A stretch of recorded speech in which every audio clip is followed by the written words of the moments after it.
Hey guys, today I'm going to show you how I do my Loki makeup. So I'm going to start with foundation, and I take the NYX Total Control Drop Foundation in, I always get the name of the shade wrong, but I think it's light. I think I might actually be right with that. I feel like I change the makeup for Loki like once a year or every other year, but I don't know. I like playing around with it and seeing what I can do. So I'm just going to take that on a brush that I got from a kit off Amazon, which is where most of my face brushes actually come from, and most of my eye brushes too. Most of my makeup brushes usually come from kits off Amazon because they're cheap and pretty decent 99% of the time. But I'm just going to use a brush to apply that foundation all over my face. I usually start with my cheeks, and then I'll do my chin, my upper lip, and then my forehead, and my nose is usually the last area to get hit, and it always seems to be the area that gets like the least amount of foundation on it the least amount of foundation stays on it because my nose is always freaking running, so it always ends up being redder than the rest of my face. I'm going to take my NYX Wonderstick contour, like a cream contour, and I'm going to do my cheekbones. I think I've had this contour stick since like 2018 or something. I know they've changed at least the packaging. I don't know if they changed the formula, but this is like the OG NYX Wonder Stick. I use the shade light medium, and it comes with like one end is like the contour side and the other is like the highlight side. I never use the highlight side on myself. I think I used to, but I just don't anymore. And I use a brush to buff it out, and I'm going to start with my cheeks. And I kind of do this thing where I start at like that nub where you would get like a tragus piercing on your ear. And then I just kind of go down, kind of like, what do they call that now? Like the skeleton contour? I think that's what they call it. I'm not 100% sure, but I like to bring it down to kind of make it more angled. And now I'm also going to do my jawline.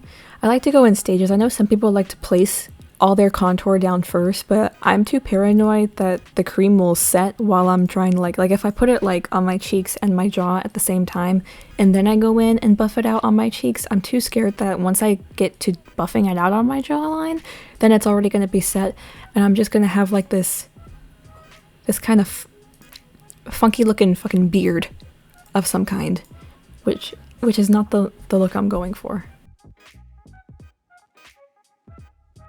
And I'm also going to take it very, very lightly down the sides of my nose. I don't want it to be too harsh. I just want a little bit of definition. And I know it looks like I'm talking.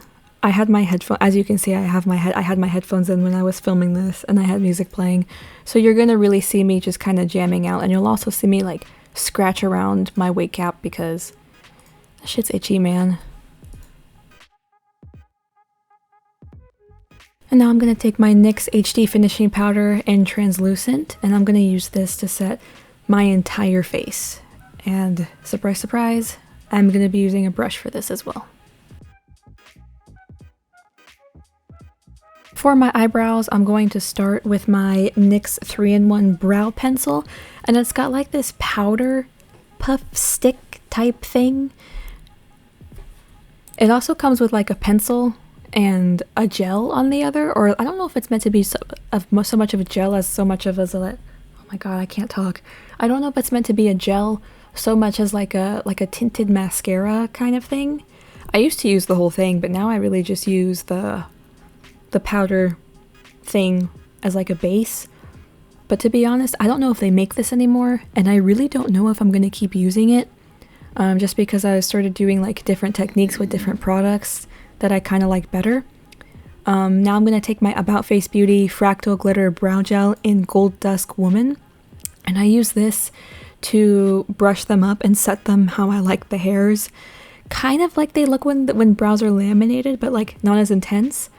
And I'm just going through, I try not to put too much glitter on it, I just want a little bit. I don't want the whole brow to look gold. Obviously, I want it to be black with some gold glitter in it, but yeah, but this is why I'm not sure if I'm going to keep using that powder puff, because I go in with a black brow pen after this, and I don't know. I'm starting to kind of wonder if the powder part is unnecessary. And that brow pen, by the way, is the NYX Lift and Snatch brow pen in black, which it's a bit of a pain to use. Usually I use the one that, like, you know, matches my natural brow color, which is, what is it, ash brown or something like that. But it's almost like using the black one's almost like putting eyeliner in your eyebrow. It's intense, and one little screw up, because these pens are so pigmented, you're kind of screwed.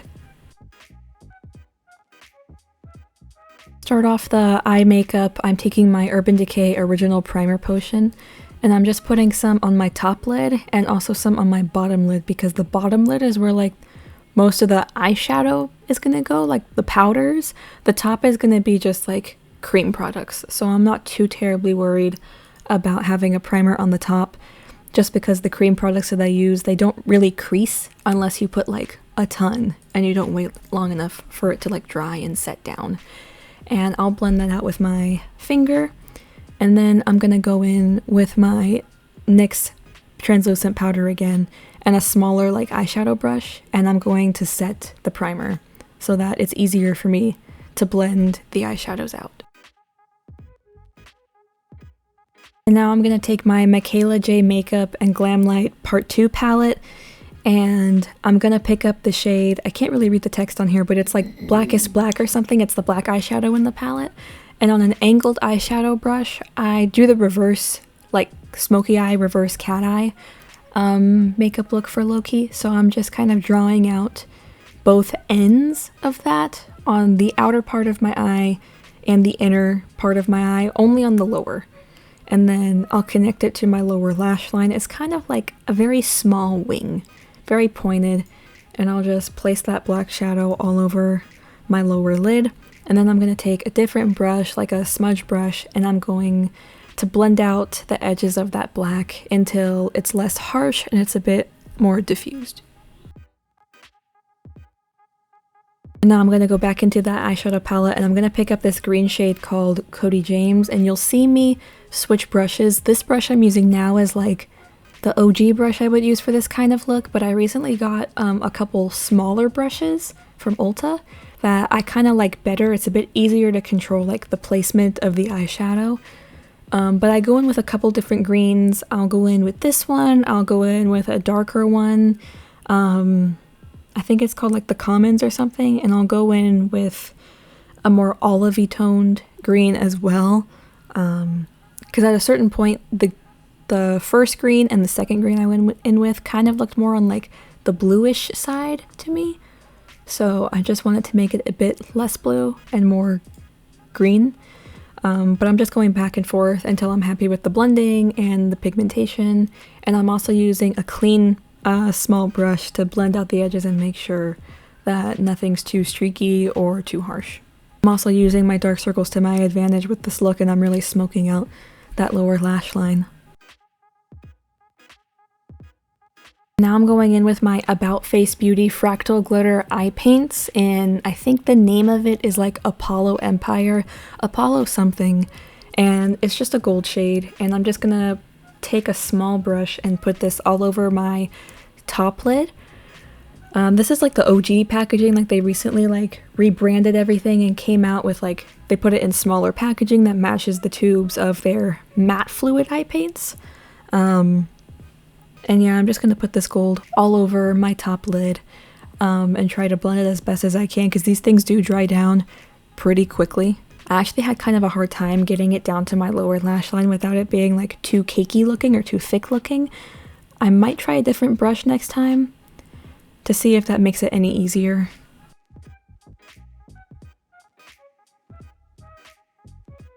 I'm gonna take my About Face Beauty Fractal Glitter Eye Paint and I think it's called Tin Pan Alley, and I got this one recently. It's in the new packaging that I was just talking about, and it's like a softer, lighter gold. I think the website describes it as like a golden marshmallow or something like that, which I don't know, but I'm just putting that on top of everywhere I put that darker gold on, just to kind of make it shine a bit more and stand out a bit more, because Apollo Empire can look a little bit dark on my eyes just because I'm so white.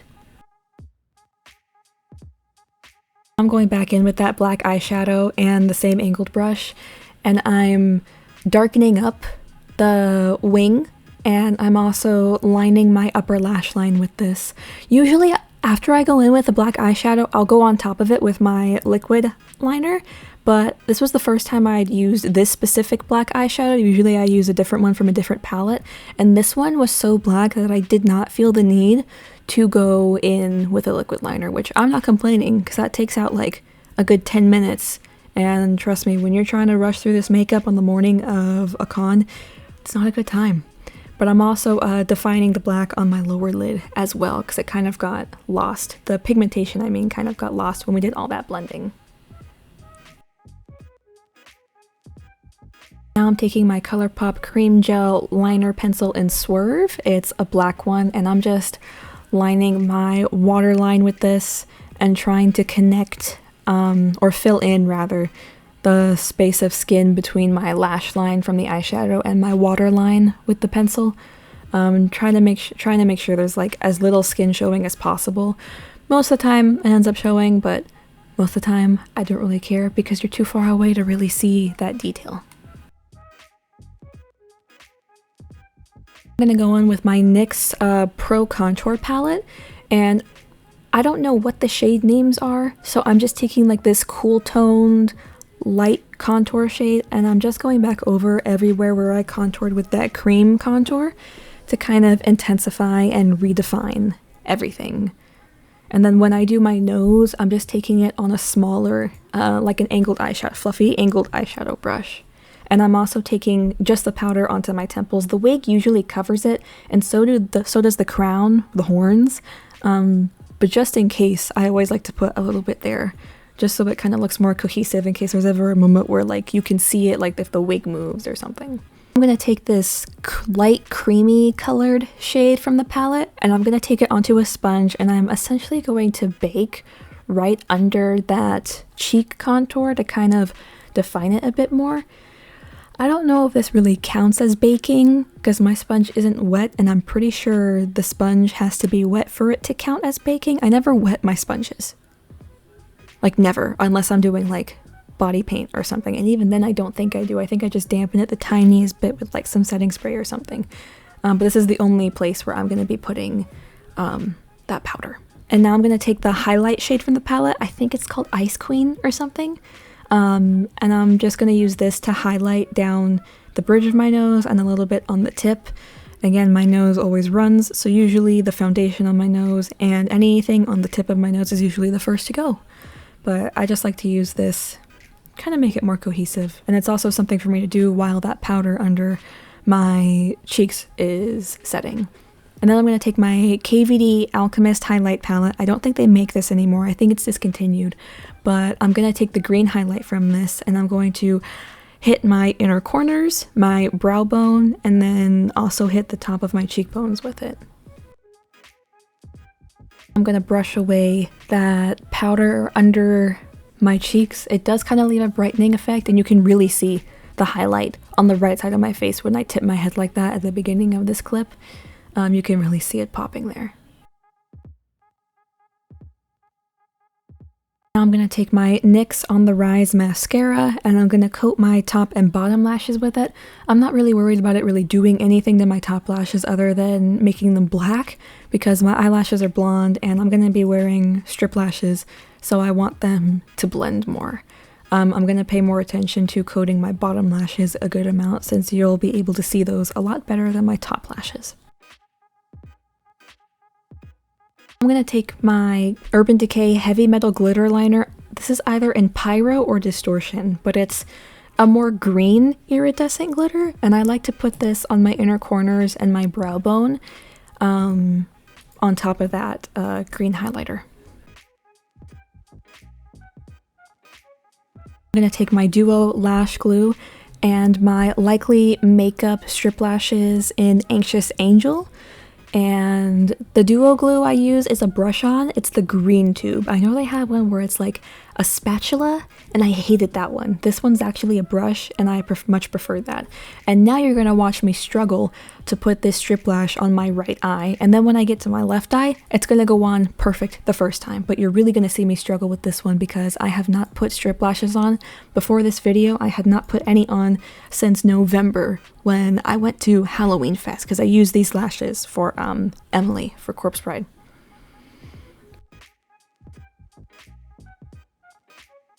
I'm gonna take my Black Moon Cosmetics lipstick in Gretel, and in the video it looks more limey, but in person it's not quite as limey. It's closer to it's a bit closer to like the colors of the green eyeshadow I used, but I noticed when I was editing this it just looks more limey, and that's, I don't know, it's not quite as accurate on camera as it is in person.